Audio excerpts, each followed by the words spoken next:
ലോകരെ, നമുക്കേവർക്കും അറിയാം ഈ കാലം പാൻഡമിക് പീരീഡ്. വളരെ ശ്രദ്ധയോടെ നാം മുന്നോട്ടു പോകേണ്ട സമയമാണിത്.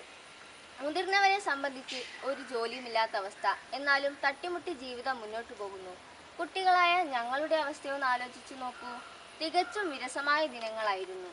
കണക്കുകൾ പരിശോധിച്ചാൽ നമുക്കറിയാം, ഈ ദിനങ്ങളെ മറികടക്കാൻ കഴിയാതെ ആത്മഹത്യയ്ക്ക് പോലും ശ്രമിക്കുന്ന കുട്ടികൾ. ഞങ്ങൾ തിരഞ്ഞെടുത്തത് ഡാൻസിന്റെ വഴിയാണ്. ഞങ്ങൾ ആഹ്ലാദം കണ്ടെത്തുന്നതും ഇതിലാണ്. നിങ്ങളേവരിലേക്കും എത്താൻ ഞങ്ങളെ സഹായിച്ച കേരള വിഷൻ ടീമിന് ഒരുപാട് നന്ദി. ഞാൻ ഭാഗ്യ ആർഎസ്. ഞാൻ നിരഞ്ജന. വില്ലനായി വന്നെടുത്ത മാരിയാണ് കോവിഡ്. പാലിക്കേണം ചിട്ടയായി നൽകിടും നിർദ്ദേശങ്ങൾ. മാസ്ക് വേണം, കൃത്യമായി സാനിറ്റൈസറും വേണം. പിന്നെ വേണം അല്പം ദൂരം ആളുകൾ പരസ്പരം. വിരസമായ നാളുകൾക്കൊരൂർജം നൽകി ഞങ്ങളെ. ആഹ്ലാദത്തിലാറാടിച്ചു കേരള വിഷനിന്ന്. അകലങ്ങളിൽ ഇരുന്നു കൊണ്ട് മാനസികമായി അടുത്തുകൊണ്ട് നമുക്ക് മുന്നേറാം. Stay home, stay safe.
കണ്ണന്റെ